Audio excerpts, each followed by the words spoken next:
France, l'essentiel c'est les 3 points bien sûr ce soir, c'est Naïef Aguerd qui l'a dit tout à l'heure. L'important c'est l'essentiel. Le plus important c'est les 3 points. Et souvent l'essentiel c'est le plus important. Après la victoire 2-0 face aux Comores du Maroc, quels sont tes 3 points, Walid? Mon premier point, c'est cette victoire du Maroc, importante, même si elle a été assez dessinée au fur et à mesure de la rencontre dans un stade exceptionnel, parce qu'il faudra revenir très rapidement sur la cérémonie d'ouverture et cet écrin magnifique. Mon deuxième point, c'est les petits bémols, on va dire, les petites inquiétudes du côté du Maroc avec la blessure de Romain Saïs qui peut compliquer le parcours du Maroc. Et mon troisième point, c'est les éclaircies avec les individualités, l'entrée de Kaby Nueve, les deux latéraux, Mazraoui et Salah Eddine, que j'ai trouvé très très bons, Neil El Ainaoui et Brahim Diaz. Donc voilà, parler de tout ça du côté du Maroc ce soir. Hamza, tes 3 points. Toi. Le premier point, faut surtout pas le négliger, c'est la victoire. Et entamer cette Coupe d'Afrique des Nations par un succès, même si la première période a été un peu plus laborieuse, ça reste quand même l'essentiel. Et l'essentiel, c'est les 3 points. Le deuxième point, c'est Salah Eddine sur le côté gauche, que déjà j'ai trouvé excellent. Et surtout offre une nouvelle perspective à toute l'animation offensive de la sélection marocaine. Je rentrerai un peu plus dans le détail un peu plus tard. Et le troisième point, c'est plus sur la sélection des Comores. Alors autant j'ai été un peu déçu par la prestation, autant il y a un joueur qui reste le taulier, le patron, c'est Youssouf Mchangama. Peu importe l'âge, peu importe le championnat dans lequel il évolue, ça reste un joueur vraiment de grande qualité. D'ici 1h du matin, pardon, on va également parler des matchs de demain. On vous racontera tout à l'heure quelques histoires parallèles aux sportifs. On reviendra sur la cérémonie d'ouverture. Bien sûr, vous apprendrez comment l'hymne marocain a eu des paroles. Et oui, ce sera tout à l'heure. Mais oui, démarrons par le match. Il y avait en première mi-temps quand même. Bon, évidemment, on s'y attendait parce que tout le monde attend. Ça fait des mois que le Maroc, ça monte. Évidemment, les joueurs, tu sentais la tension sur le terrain, quoi. Ils avaient un peu de mal à se libérer. La première mi-temps était moyenne, en fait. D'ailleurs, Naïef Aguerd l'a dit. Pas un mi-temps moyenne, pas assez d'intensité. On avait vraiment le sentiment que... Le pénalty arrêté par le gardien comorien. Exactement, la blessure de Romain Saïs qui a installé aussi un froid et une restructuration dans la charnière centrale avec El Yamik qui rentre, Aguerd qui doit changer de côté et intervertir avec l'ancien joueur du Real Valladolid. Et derrière, on a eu une équipe des Comores qui a quand même fermé le jeu. Donc on sait très bien que face à un bloc bas, avec cette pression-là autour du pays, la cérémonie d'ouverture, le prince et tout ce qui va avec, rentrer dans une compétition, c'est pas du tout facile. Et on a eu une équipe du Maroc qui a ronronné. Et le premier but en début de deuxième période fait beaucoup de bien avec ce très beau travail de Mazraoui et ce but de Brahim Diaz et ça libère le Maroc, surtout que c'était dans un temps fort où la début de deuxième période, on sent qu'il y a eu ça a secoué peut-être dans les vestiaires et qu'ils sont revenus avec des intentions un peu plus en tout cas un peu plus vives dans l'intensité, dans l'enchaînement, dans les dédoublements. Et derrière, ça a permis au Maroc en deuxième mi-temps, avec ce but exceptionnel d'El Kaabi, qui sera sûrement le plus beau but de la compétition déjà, d'avoir une victoire un peu plus confortable, même si c'est vrai que ça n'a pas été grandiose. On n'a pas eu le score large qu'on attendait avec le Maroc. On fera une évaluation tout à l'heure, on reparlera d'El Kaabi. Hamza. Sur la première période, moi j'ai d'abord été marqué par la compo de Walid Regragui. Je m'attendais surtout sur un match, on s'attendait à une pareille physionomie. Je m'attendais peut-être à un peu plus de risque au milieu de terrain, sortir soit Amrabat, sortir soit Ounahi, sortir soit El Ainaoui. Et il a fait jouer les trois ensemble, avec en plus Brahim, qui est aussi un joueur manieur de ballon qui est et Saïbari qui est plus milieu qu'attaquant. Exactement. Et de l'autre côté, Saïbari. Donc en fait, tu avais 5 joueurs qui avaient la maîtrise, leur qualité principale, ça reste la maîtrise du ballon et dans cette volonté d'affirmer une possession. C'était peut-être d'abord le plan de Regragui, d'avoir le ballon, confisquer le ballon sur les 45 premières minutes. Mais c'est vrai qu'il manquait peut-être ce joueur détonateur, ce joueur capable sur un débordement de faire la différence, capable sur un dribble de faire la différence, d'éliminer.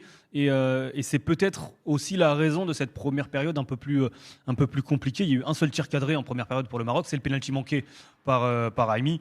Après, encore une fois, sur l'ensemble de la rencontre, la victoire, elle est quand même méritée. Oui, globalement méritée, même si c'est vrai que sur cette première mi-temps, en fait, au final, on en rentrera dans les cas individuels tout à l'heure, mais on peut déjà en parler. Moi, je trouvais que c'était les latéraux, notamment Mazraoui et Salah Eddine, qui, dans leur qualité de centre, dans leur qualité aussi de combinaison, le fait d'arriver en deuxième lame, loin de la densité comorienne, c'est eux qui faisaient la différence. Il y a eu 2-3 ballons chauds dans la surface de réparation initiée par les latéraux, mais c'est vrai qu'au milieu de terrain, c'était assez neutre, assez yaourt nature.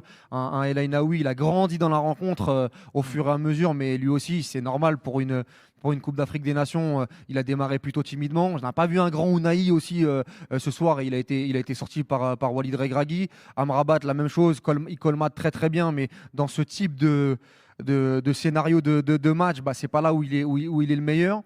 Brahim Diaz a été remuant en première mi-temps. C'est lui qui aurait pu provoquer le deuxième penalty. Il provoque le premier. Mais il y a du déchet. C'est-à-dire que, mais on sent mais c'est pas caché. On sent qu'il se cache pas, qu'il y a du mouvement, qu'il essaye à chaque fois d'être disponible, mais parfois pas avec la réussite qu'il voudrait. Et après en deuxième mi-temps, de toute façon on le savait, parce que le match aurait pu totalement changer si Raimi met son penalty, parce que ça fait partie aussi de cette appréhension mentale. Est-ce que c'est lui qui le tire? Est-ce que c'est Brahim Diaz? Il le prend pour se mettre en confiance, surtout qu'on y reviendra peut-être, Gilbert, mais il y a un vrai point, il y a une vraie question sur le numéro 9 entre Igaman qui est réserviste, El Nesri qui a perdu du crédit par rapport à la dernière CAN, et Raimi qui est là. C'était plutôt surprenant de le voir titulaire. Moi je pensais qu'El Kaabi allait démarrer. Je crois qu'après ce match, voilà. El Kaabi il lui est passé devant, en fait. Mais Raimi à ce moment-là, il veut le penalty pour ça, pour se mettre en confiance, et il le rate. Et là, c'est un coup de tonnerre pour lui déjà dans sa compétition, quoi. Donc alors on va parler de la défense centrale dans quelques instants, parce que c'est un peu le point noir du jour en fait, ce qui va se passer maintenant et tout. D'autant que Aguerd, on sait qu'il n'est pas au top. Mais d'abord Nordine au 32-16 est là, supporter marocain. Nordine, bonsoir. Bonsoir. Supporter comorien, attention. Comorien. Ah ben non, mais moi sur ma fiche que j'ai en face là, je vois supporter Maroc. Il n'y a pas de souci. On a vu le match, on pourra parler des deux équipes. J'aimerais Walid et Hamza, que je connais particulièrement. C'est quoi, c'est Nordine Ali Saïd? Salut Nordine. Eh oui, c'est Nordine Ali Saïd. Bah oui. Salut Hamza. Oui, qui travaille à BFM Marseille, je crois. Non? Exactement. Mais t'es sérieux, Nordine, c'est vrai? Ouais. Énorme. Journaliste comme un collègue, quoi. Ouais, un collègue. Un collègue de la boîte. Qui a souffert ce soir. Qui a souffert. Je t'avoue que là, on est sur le Maroc, donc. Vas-y, je peux rester sur le Maroc, moi. T'inquiète pas. T'en as pensé quoi, toi? T'es d'accord avec Walid et Hamza? Non, ouais, d'accord. Au Maroc, moins souverain. Après, on a senti, on peut dire ce qu'on veut, que le Maroc est une grosse équipe, grosse nation du football, mais ça reste qu'une seule CAN gagnée. Et la seule CAN gagnée, avec la pression du public, tu l'as senti dans les 45 premières minutes de jeu. Dans le dernier tiers, les choix que tu fais sont pas évidents, parce qu'il y a beaucoup de densité comorienne, mais le Maroc fait la chose la plus difficile, c'est-à-dire gagner une partie, 3 points. Et le match des Comores, là, il est oublié pour les joueurs. Là, tu passes à autre chose. Donc le Maroc a fait son match, même si c'est vrai que ça s'est décanté sur ce but de Brahim Diaz qui arrive à la 55e minute de jeu. Et avant ça, t'as pas pléthore d'occasions. Après ce but, oui, ça s'ouvre un peu, c'est normal, après le 1-0. Mais avant ça, j'ai vu beaucoup de joueurs où le ballon, je vais pas dire qu'il brûlait les pieds parce qu'il était à 70% du temps dans leurs pieds, mais dans les choix de jeu, j'ai trouvé que c'était peu naturel. Et le seul qui s'est pas caché toute la partie, qui était récompensé par son but, c'est Brahim Diaz, qui joue pas au Real Madrid. Il est bien derrière, là, encore plus avec Xabi Alonso. Donc j'ai trouvé qu'il a été excellent. Et vous avez parlé du nombre de joueurs de ballons qu'il y avait, de manières de ballon. Brahim Diaz est capable de manier le ballon, mais il est aussi capable de percuter. Et heureusement qu'il y avait ce changement de profil. Ouais, heureusement c'était le facteur X ce soir, parce que dans les petits espaces, il faisait quand même du mal aux Comoriens. Il était dans le coup du penalty qui n'a pas été justement accordé pour les Marocains. Donc je trouve qu'il a été énorme. Et Brahim Diaz comme ça, toute la compétition, ça va faire du bien au Maroc. Je vous invite à aller voir les réseaux sociaux. Il y en a qui le voyaient comme flop de la CAN, Brahim Diaz. Oui, il est star qui déçoit, mais on l'a en tout cas star attendu. Et ce soir, il répond totalement présent. But qui est très très important. C'est lui qui va aussi provoquer ce penalty. Maintenant, excuse-moi Gilbert, j'ai bien compris ta petite pique, mais Brahim Diaz, je vais pas l'attendre contre les Comores. Par rapport à tout ce qu'il génère et par rapport à tout ce qu'il doit générer dans cette équipe et par rapport aux ambitions de cette équipe, c'est dans le dernier carré, c'est en quart de finale. À la fin de la CAN qu'on compte les artistes. Ah oui, bien évidemment, c'est quand ça va puer pour le Maroc. Ce soir, avec tout le respect que j'ai pour Nordine et pour les Comores, on n'est pas sur une équipe qui prétend à la victoire finale. Maintenant, pour le coup, il faut être honnête. Et moi, si Brahim Diaz prend sur ses épaules le Maroc comme il l'a fait ce soir, je ferai un mea culpa avec grand plaisir, et on le dira. Et ce soir, il a fait un vrai match. Et chouchou du public, juste derrière Hakimi qui reste le numéro 1, mais quand Brahim Son nom est scandaleux. Au Maroc, dès que tu t'associes à Real ou Barça, tu franchis un palier quand même. Tu as deux, trois paramètres qui vont dans ton sens, quoi. Et quand le prince là, est venu le voir, c'était le. Ah oui. Mais même furieuse. Même sur le but. Bon, déjà, il y a une ambiance de dingue dans le stade.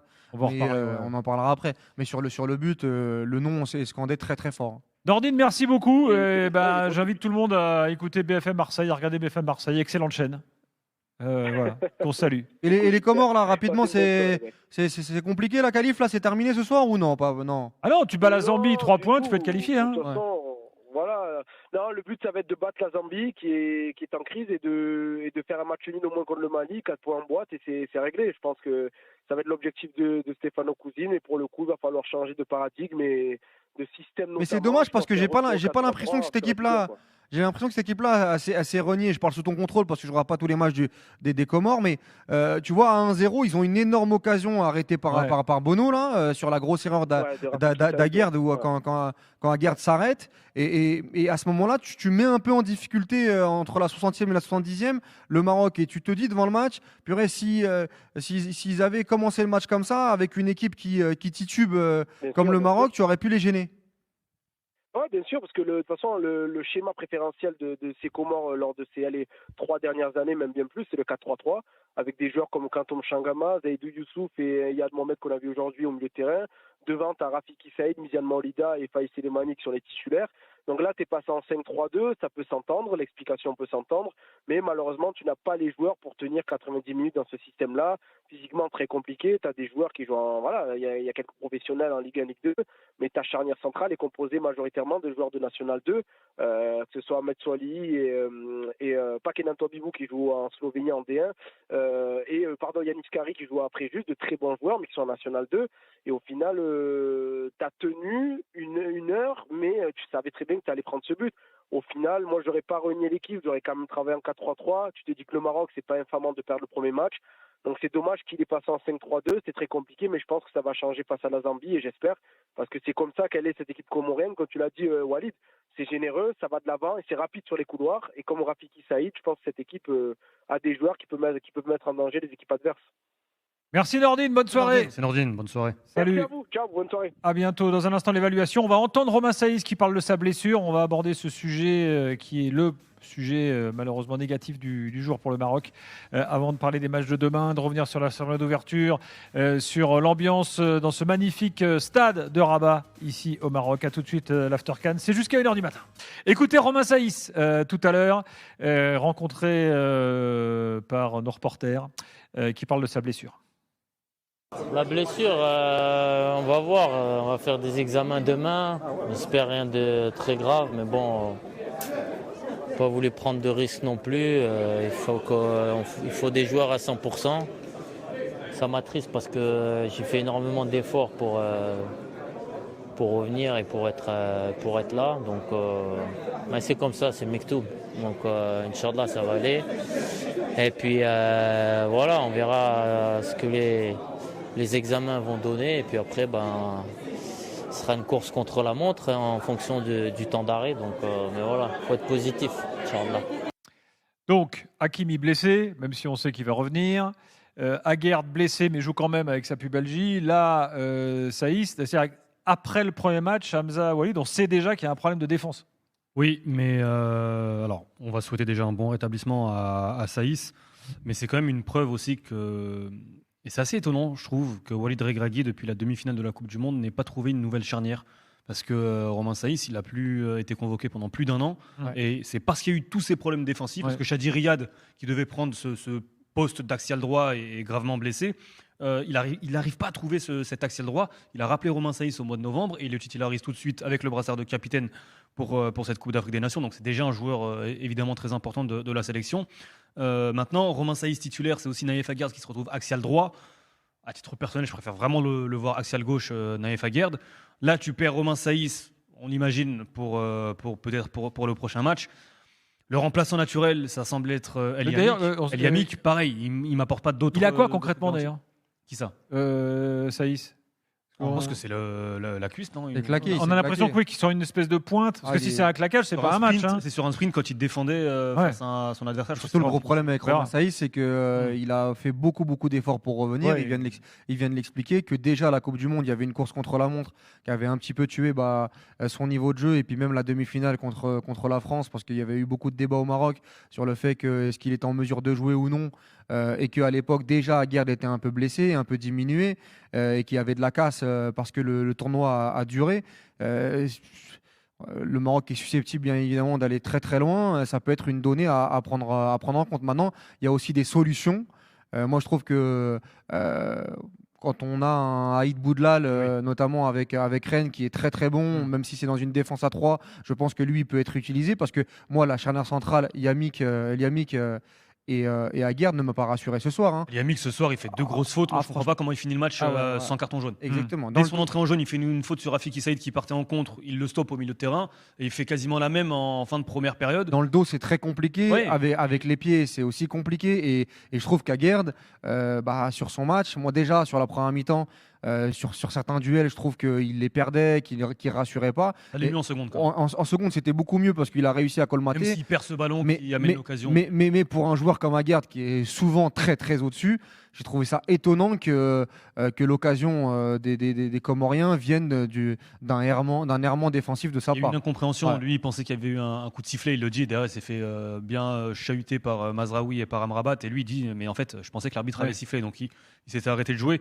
Moi, juste sur la situation avec Boudlal, je suis d'accord avec toi. Naturellement, c'est le joueur qu'on a envie de voir dans cette position d'axial droit.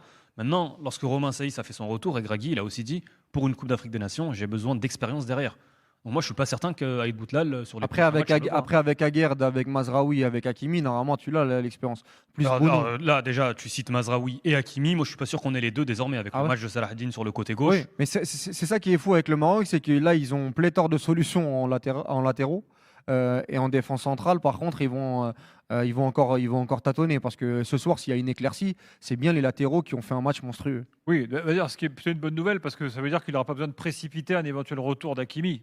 Oui. Il peut peut-être passer d'Hakimi. Moi, je connaissais pas assez Salah Eddine, mais le match qu'il fait, les deux Hollandais là, Mazraoui et de l'Ajax, ancien de l'Ajax et Salah Eddine du PSV, on sent tout de suite ce football de compréhension, cette qualité technique, cette projection, et puis surtout cette patte, quoi. Et ils ont beaucoup apporté au Maroc ce soir. Et ça change vraiment toute l'animation de la sélection, parce que naturellement, quand tu as Hakimi à droite, Mazraoui côté gauche, Mazraoui, c'est forcément faux pied, c'est forcément un joueur qui n'est pas aussi naturel pour jouer pied gauche que pied droit. Là, d'avoir un joueur comme Salah Eddine sur le côté gauche, être en capacité de déborder, d'aller jusqu'au bout pour mettre un centre, ça change vraiment toute l'animation. C'était mon deuxième point, ça change toute l'animation de cette équipe marocaine. Et justement, on a évoqué la compo d'équipe avec je les appelle 5 milieux de terrain, mais ce que je veux dire, c'est qu'il n'y a pas de joueur de débordement comme on peut l'imaginer avec Talbi, comme on peut l'imaginer avec Abdel Zalzouli, qui est entré en jeu. Quand tu as un joueur du profil de Salah Eddine sur le côté gauche, ça peut aussi te permettre d'aligner justement tous ces artistes au milieu. Yasser est là au 32-16, supporter marocain. Yasser, bonsoir. Bonsoir Gilbert, bonsoir tout le monde. Bonsoir. On est dans l'évaluation là pour l'instant sur ce que tu as entendu dans l'After-CAN, tu es d'accord ? Ouais, plus ou moins, ouais, je suis d'accord. Après, il faut savoir aussi que sur un match comme ça, le plus gros adversaire du Maroc, c'est le Maroc lui-même. Si le penalty est enregistré par Rahimi, normalement, le match, on doit le dérouler. Il n'y a pas eu de gros danger dans la surface de Bounou. Ça s'est bien passé. À chaque fois qu'on avait un ballon dans le dos, il y avait Aguerd qui surgissait, comme à ses meilleures heures. Et après, le reste, c'est une question d'animation. J'ai trouvé le milieu de terrain cohérent. Les remplaçants, à part El Kaabi, c'était un peu timide, mais c'est normal sur un contexte pareil. J'ai trouvé aussi le public assez exigeant maintenant. À la mi-temps, siffler à la mi-temps, ouais. Je m'y attendais pas. D'une compète comme celle-là, c'est vrai que c'est assez étonnant. Tiens, justement, écoutez Naïef Aguerd qui parle de l'ambiance. On va voir si justement il évoque cette question des sifflets là. Je suis né ici, donc je savais que ça fait des mois, je dirais même ça fait 2 ans que le peuple marocain attend cette compétition. Je suis pas surpris, je savais qu'ils vont être là pour nous soutenir sous la pluie. Franchement, rien à dire. Bon, il a peut-être pas voulu entendre. Dans le tunnel, il n'y avait peut-être pas le son. Non, mais après, il faut dire que vous avez entendu Regragui avant le match qui a dit moi, on nous met la pression. Moi, je mets la pression publique. Faut nous soutenir et tout. Donc peut-être que. Attention à ne pas tous se mettre la pression quand même. Parce voilà, ça fait pression contre pression. Ce serait bien de retrouver du calme parce que la réalité, c'est que c'est vrai que le Maroc ne joue pas toujours bien entre les compétitions et donc il peut avoir une exigence là-dessus. Mais là, maintenant, il faut faire front. Il faut faire front. Il faut accompagner cette équipe du Maroc jusqu'au bout. Et si tu dois prendre le mur, tu prends le mur. Mais par contre, il faut une unanimité et une vraie adhésion, en tout cas, à ce que le Maroc doit faire sur le terrain, même si parfois c'est décevant. Et on verra, on fera les comptes à la fin. Mais c'est vrai que j'étais assez surpris de voir les Marocains quand même siffler à la mi-temps, même si la première mi-temps est moyenne. Yasser, est-ce que El Kaabi doit être titulaire devant ? Ça dépend les contextes. Donc on misait beaucoup sur Rahimi, ça changeait un peu. C'était aussi pour titiller un petit peu Nesri et El Kaabi. Dans l'attente d'Igama, non, c'est pas encore. Après, au niveau de la cohérence, après l'entrée qu'il vient de faire, il vient de gagner sa place pour le match suivant, à minima. De toute façon, toutes les options sont encore envisageables. Mais de là à dire que ça devrait être un titulaire indiscutable à tous les matchs, je sais pas. En fonction du match suivant, s'il est titulaire, bien évidemment. Vous en dites quoi, les gars ? Pour moi, c'est le joueur le plus complet devant, en tout cas qui offre le plus de garanties, dans le sens où c'est un joueur qui, même si c'est pas sa qualité première, mais dos au but, je le trouve par rapport à son profil, peut être utile, mais justement dans cette profondeur qu'il n'y a pas eu aujourd'hui avec la sélection. Alors c'est vrai, il n'y avait pas non plus énormément d'espace dans le dos de la défense comorienne, mais moi je suis un fan de toute façon d'El Kaabi. Moi je l'avais vu lors du championnat d'Afrique des Nations, derrière Hervé Renard qui le convoque en 2018. Moi, c'est vraiment un joueur que j'apprécie particulièrement. Et rien que son but, alors c'est vrai que c'est un peu un spécialiste. Il y a Maher Mehazi qui a sorti une compilation de ses retournées sur ces dernières années. C'est vraiment ça spécial. Mais le but, il est quand même exceptionnel parce qu'il le met en mouvement alors que le ballon arrive de dos. Le geste est pur. Et c'est vraiment un geste d'instinct, c'est vraiment un geste d'attaquant. Et c'est un joueur, je trouve, qui n'a pas besoin d'avoir énormément de ballons dans la surface de réparation pour se retrouver efficace. Ce qui n'est pas forcément le cas d'un joueur comme Youssef Enesiri. Et je pense que dans cette bataille entre les deux, El Kaabi, il a peut-être un léger avantage. Après, c'est vrai, moi, à titre personnel, j'ai vraiment été surpris de la titularisation de Rahimi. Moi aussi j'étais surpris de voir Rahimi démarrer, même si, attention, hein, c'est un attaquant qui a des qualités. Je ne l'ai pas trouvé si mauvais que ça, moi, sur la première mi-temps, même s'il rate son penalty. Je trouve il ne peut pas exister. Oui, mais il n'y a pas beaucoup d'espace. Oui, mais je trouve que dans son profil, il y a des moments où il a un peu dézonné, où il a apporté, il n'a pas tout bien fait. Maintenant, le problème, c'est que là, il souffre de la comparaison avec El Kaabi qui a pris le rendez-vous et qui l'a cassé en deux, en fait, ce soir. Parce que moi, je veux bien, tous les buts qu'il a mis, c'est joli. Mais là... Premier match, Rabat, 66 000 personnes, tu mets un retourné acrobatique pour sceller la victoire, alors qu'il y avait des balles de 1 partout. De le revoir direct. Alors qu'il y avait des balles de 1 partout pour les Comores. Bon, ça assoit quand même ta hiérarchie sur la suite de la compétition. En tout cas, je l'imagine. Et puis surtout, on a beaucoup parlé de gestion mentale et gestion émotionnelle. Lui, il t'a envoyé le signal qu'il était très très fiable là-dessus. Après, ça va être un casse-tête pour Regragui, et moi je pense qu'il va devoir vite trouver son numéro 9 parce qu'il fait rentrer El Nesri. Tu as dit que tu étais surpris toi de la titularisation de Rahimi, je suis d'accord avec toi Hamza, mais j'étais aussi surpris le deuxième et pas le premier à entrer en jeu. Non, que El Nesri rentre après que El Kaabi rentre après Rahimi. C'est-à-dire que d'associer les deux comme ça, moi j'étais plutôt étonné, je pensais qu'il allait faire rentrer peut-être un numéro 10, donc il fait sortir Ounahi, il met El Nesri, donc il a peut-être une idée derrière la tête sur une fin de match pour essayer d'associer les deux. C'est ça la force. Ou il veut pas enterrer El Nesri, c'est comme ça que moi je vois le truc. Donc Igaman il veut pas l'enterrer non plus parce qu'il aurait pu le renvoyer à Lille, mais il est réserviste, il va peut-être rentrer en cours de compétition. Il démarre avec Rahimi, il fait rentrer El Kaabi, donc en fait les quatre ils sont encore dans le coup pendant la compète, donc il va quand même falloir.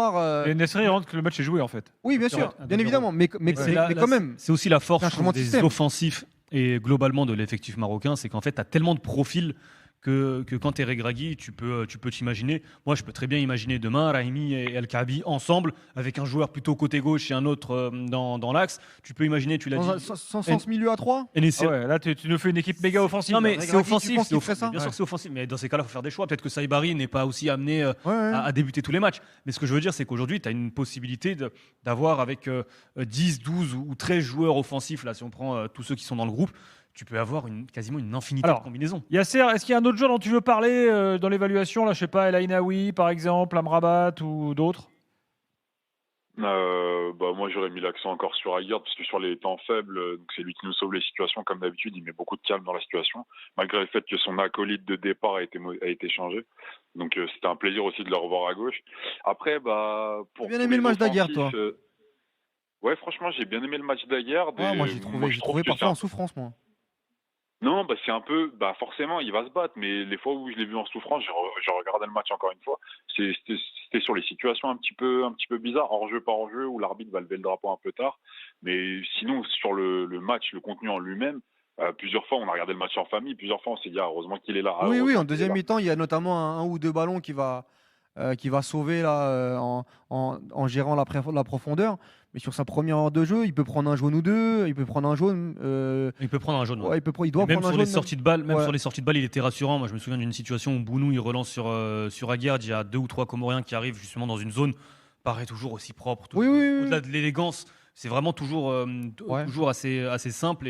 Et tu sais qu'avec Aguerd, généralement, tu n'auras pas de bêtises. On n'a pas parlé de cette erreur de concentration qui amène au but, à l'occasion de Saïd, mais c'est pas autre. On n'a pas parlé d'Azdine Ounahi. Qu'est-ce que vous avez pensé? On n'a pas eu un grand Ounahi. Normalement, c'est le joueur qui est la boussole de cette équipe marocaine. J'ai trouvé plutôt neutre ce soir.